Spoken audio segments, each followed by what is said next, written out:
Personnellement, je crois que la première et la principale difficulté que je rencontre, c'est le regard de l'autre. C'est-à-dire, si on me fait un examen pour avoir une profession, en un coup d'œil, on pourra croire que je suis inapte, car je tape à l'ordinateur très lentement, car je parle différemment. Cependant, grâce aux autres, grâce à l'audace de certaines personnes, aujourd'hui je suis un conférencier indépendant, j'écris mes livres, tout ça pour dire qu'au premier regard, j'aurais passé pour quelqu'un d'incompétent et grâce à l'audace de certaines personnes qui ont fait le pari que ça pouvait être intéressant, fructueux de m'inviter en tant que, je sais pas, conférencier, je sors d'un préjugé et grâce à ça, aujourd'hui, je gagne ma vie en écrivant, donnant des cours de philosophie. Et donc, c'est une invitation à dépasser le premier regard qui passe à côté de l'essentiel bien souvent. La tentation devant une personne handicapée, c'est de l'enfermer dans une catégorie. Moi, vu mon état physique, on avait projeté que je roule des cigares. C'était à peu près tout ce qui était disponible. Or, grâce à des rencontres, j'ai pu réaliser que la philosophie m'aidait à vivre et qu'elle m'ouvrait un domaine dans lequel il y avait moins de handicap que, par exemple, dans une profession manuelle. Je crois que c'est ça un des enseignements que peut montrer la personne handicapée au sein d'une entreprise, c'est qu'une difficulté peut être perçue comme un escalier qui nous amène vers le haut, qui nous pousse à développer un état d'esprit capable de faire corps avec la réalité. Sans nier la difficulté, je crois que ça rejoint vraiment les philosophes grecs, en particulier Épictète, qui disait qu'il faut bien distinguer ce qui dépend de moi et ce qui ne dépend pas de moi. Et je crois que dans l'entreprise, la personne handicapée, entre autres, pourrait donner ce message, c'est-à-dire bien évoluer entre la résignation et l'irréalisme, qui dirait tout est possible. Non, être libre, être créateur, c'est faire avec tout ce qui dépend pas de moi. Et dans le cas d'un handicap, c'est vécu, ça doit être vécu au quotidien. On ne s'en sort pas tout seul, on progresse grâce aux autres. Et je crois précisément la qualité d'une personne, c'est d'intégrer ses faiblesses au sein d'une équipe et non pas les cacher.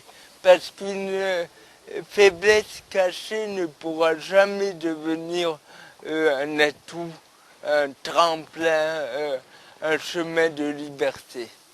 Dans une entreprise, on est souvent contraint de cacher sa faiblesse et dès lors, on rentre dans un processus de négation de soi, de mépris de soi, autant dire que ça mène à rien de bon. Je crois que intégrer les personnes handicapées, c'est avant tout intégrer les différences, intégrer les faiblesses de chacun. Et je crois que c'est pas construire un autre monde idéal, mais c'est à partir du monde tel qu'il est, construire quelque chose. J'aime pas le concept de différence, je lui préfère celui de singularité parce que la différence nous met tout le temps sur le terrain de la comparaison. Et quand on voit notamment les troubles psychiques, on s'aperçoit que la comparaison est souvent destructrice. Elle est, dans le meilleur des cas, très stimulatrice, mais souvent elle rabaisse, elle cache nos potentialités, c'est-à-dire à force de vouloir être quelqu'un d'autre, on ne peut pas devenir soi-même ce que l'on est.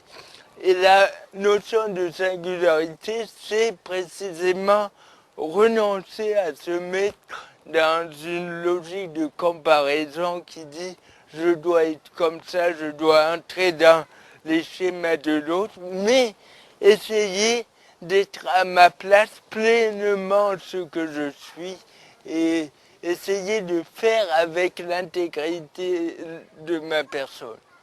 Je crois qu'une personne handicapée peut vraiment, entre autres, et il ne s'agit pas d'idéaliser non plus, il peut vraiment être un ferment de solidarité parce que on a trop souvent véhiculé l'idée que la réussite, elle est toujours d'une seule personne, alors qu'on sait bien que la réussite est toujours collective.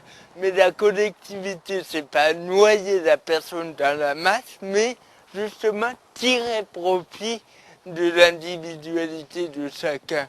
Et à nouveau, là, la personne handicapée agit notamment comme un révélateur. Chez elle, le besoin de solidarité étant plus manifeste, elle nous invite à prendre en considération une donnée qui est vitale dans tout groupe humain, c'est-à-dire l'entraide, c'est-à-dire le respect de l'autre, qui, bien entendu, sont des catégories morales, mais si on se place strictement du point de vue de l'efficacité, la solidarité est quelque chose de très utile. Moi, j'aime pas raisonner en termes d'utilité seulement, mais je veux simplement dire que pour celui qui n'a que la seule utilité comme critère, même pour lui, la solidarité est quelque chose de bon. Le fait de côtoyer journellement des personnes handicapées, c'est aussi faire une conversion du regard. Parce que les premiers temps, on appréhendera l'autre à travers son handicap et souvent à travers son handicap seul. Mais justement, la personne handicapée peut nous inviter à une conversion du regard qui est d'aller au-delà de l'apparence pour voir la personne en elle-même. Et là aussi, j'aime pas parler d'exemple, mais c'est un signe lumineux que la personne handicapée peut élargir notre regard sur les choses pour pas plus penser dans l'immédiateté pure, mais avoir un état d'esprit qui tend à s'ouvrir au jour le jour. Je pense qu'une bonne entreprise doit être le reflet de la vie. Il ne doit pas créer une vie artificielle aseptisée dans un coin.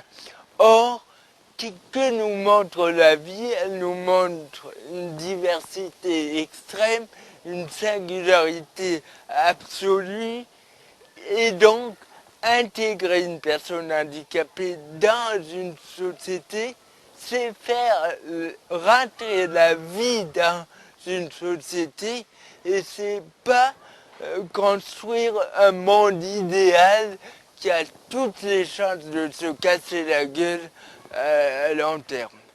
Moi j'aime beaucoup l'allégorie des jeux d'échecs. Quand on est sur un jeu d'échecs, le cheval ne peut pas aller n'importe où. Il a une direction précise. Pour moi, c'est ça la liberté, c'est ça la création. Pas faire n'importe quoi, c'est-à-dire on ne peut pas aller au-delà de nos limites, mais au sein même de ces limites, on peut construire sa liberté. Et pour moi, le jeu d'échecs, c'est l'allégorie de l'intégration des personnes handicapées. C'est-à-dire, il y a des limites, mais dans ses limites, on peut créer quelque chose de grand et de beau.